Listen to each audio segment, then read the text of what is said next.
Welcome to The Explainer. I am absolutely thrilled you're joining us today because we are tackling a truly fascinating, almost unbelievable subject. We're going to disentangle hard historical fact from those persistent movie-like urban legends surrounding the collapse of the Third Reich.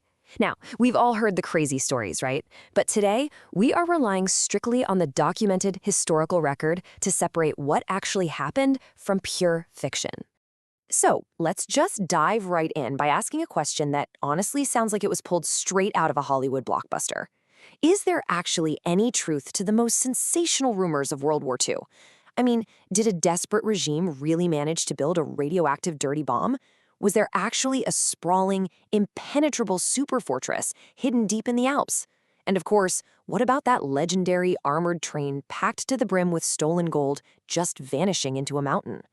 These stories have captivated treasure hunters for decades, but as you'll see, the truth is far more complex, and in a lot of ways, much more interesting.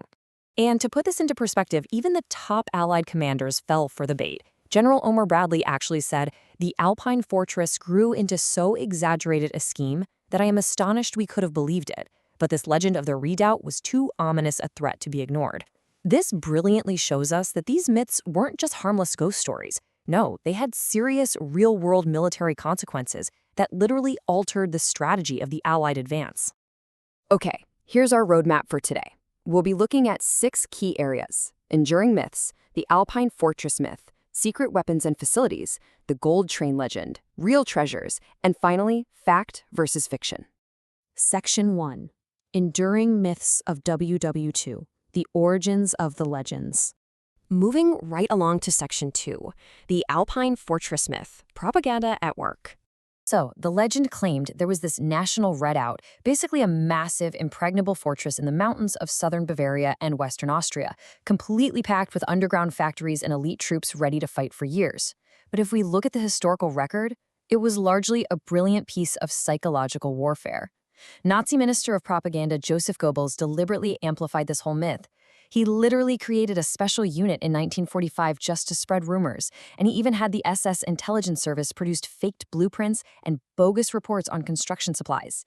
It was a completely intentional deception. And the crazy part? It worked. It successfully diverted the American 7th Army south into Bavaria to cut off an escape route that simply didn't exist. Section 3. Secret weapons and facilities, the search for Hitler's bomb. Now, the legend here, which was popularized by the 2005 book Hitler's Bomb Bay, suggests that German scientists tested a radiological weapon, like a dirty bomb or a hybrid nuclear device, in Thuringia in 1945, supposedly killing hundreds of prisoners of war. It's a terrifying thought, right? Well, modern science actually stepped in to settle this. In 2006, the Physikalische Technische Bundesanstalt went in and conducted rigorous soil tests right at the proposed test site. And the crucial takeaway? They found absolutely no abnormal background levels of radiation beyond what was already there from the 1986 Chernobyl accident. So the claims of a nuclear test were completely 100% debunked by hard physical evidence. However, we have to point out that not all of these secret facilities were myths. The B8 Bergkristall complex was a startling and massive reality.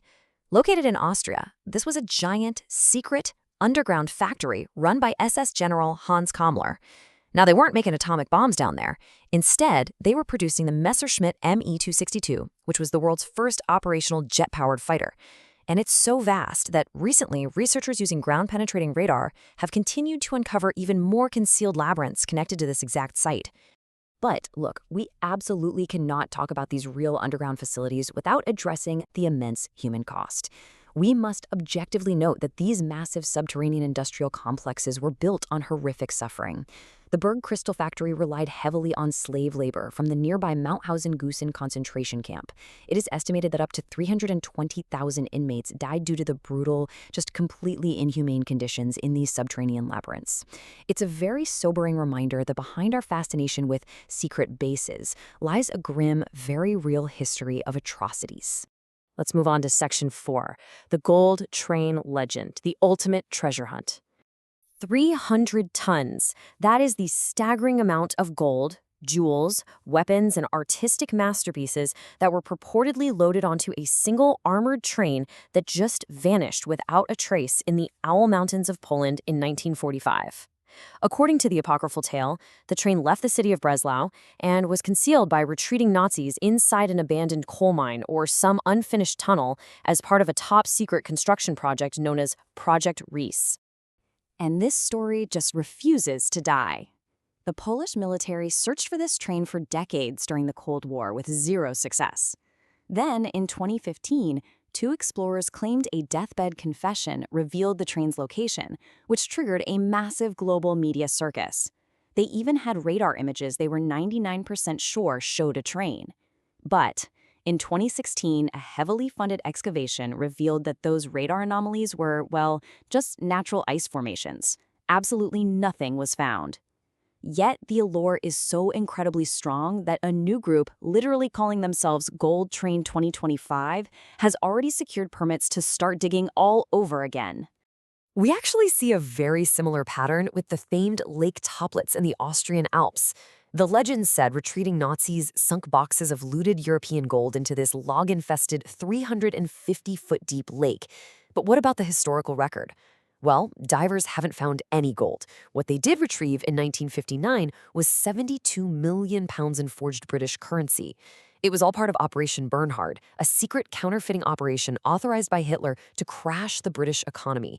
They also found old rockets, but my absolute favorite detail, during a high-tech submarine dive in the year 2000, explorers found a box at the bottom of the lake filled with nothing but beer lids, left there by a previous diver as a practical joke.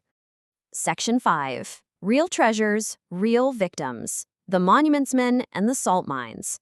While the gold train might be a myth, Allied forces did recover staggering amounts of wealth from actual salt mine repositories. Just look at this.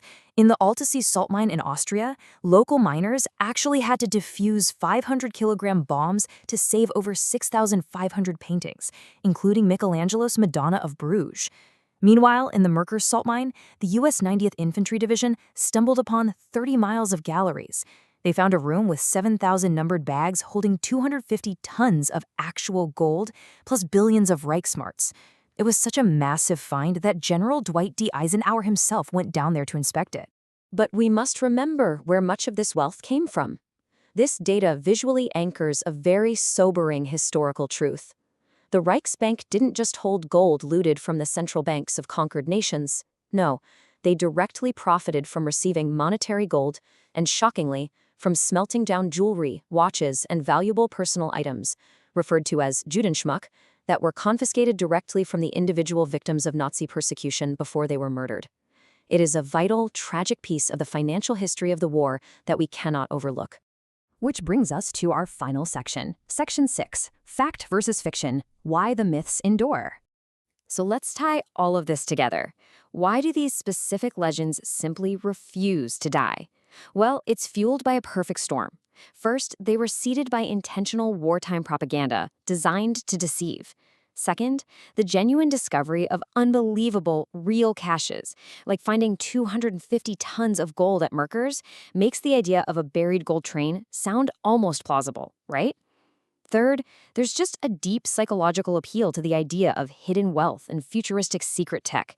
And finally, let's be real about the modern economics. Mystery tourism is booming.